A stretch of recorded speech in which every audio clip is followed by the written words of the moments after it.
All right, the fourth technology I want to talk about is called Mission US. The purpose: students use scenario games to learn about significant historical events/periods. The audience is the students. The two standards are design or adapt relevant learning experience that incorporate digital tools and resources to promote student learning and creativity. Students build networks and customize their learning environments in a way that support the learning process. Okay, so this one's going to take a little bit to explain. All right, so the basic goal here of this website is they have different scenario games that students will play, and they're kind of like click adventures. You can click on and interact with different things on the screen, and then they give you information about what was happening at that time period, and you play through a story. All right, so I've started one, and we're going to click on it in a minute, but first we're going to go through this right here.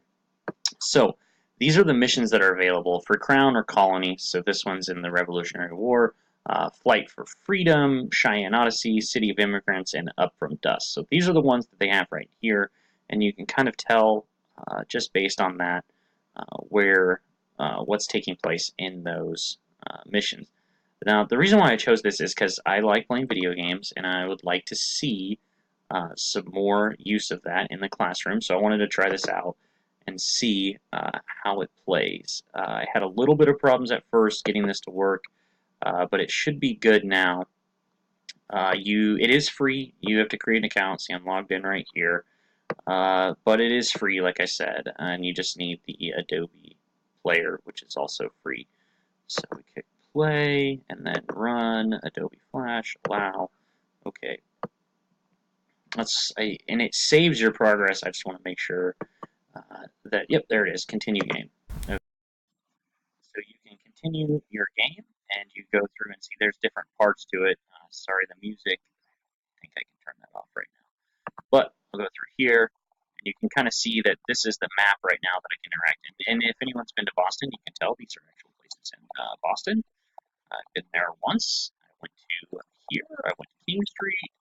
Been to these places. So you can click on a different place, and it'll give you options of what you can do to people.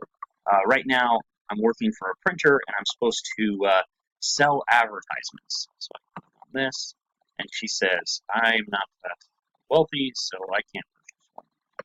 Okay, sorry about that, lady. Some lady bumps into me. Great. All right, so it gives you these adventures, and you can kind of choose what interaction you want to have with people. Um, and they will offer different text advice.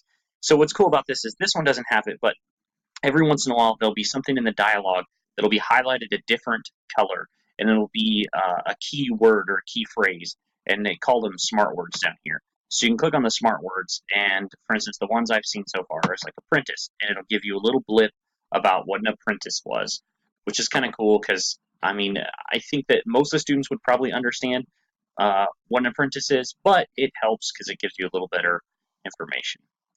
Okay, rather than have you guys continue through this game, because it does seem like it's fairly lengthy, but like I said, the good thing is it saves your progress, so you don't lose anything by quitting. You just back out of it, and then you can pick back up and go whenever you're ready to. Sorry, it's a little distracting. It's hard to talk and play the game at the same time.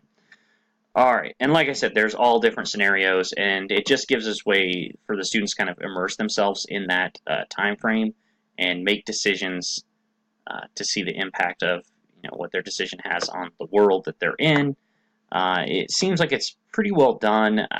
Graphically, it's nothing special to look at, but it is fun. I found myself just wanting to see what was going on because you just take the role of a apprentice and you're trying to learn about printing and sell advertisements in the middle of the Revolutionary War, or in the beginning of it actually. So it kind of just see what's going on.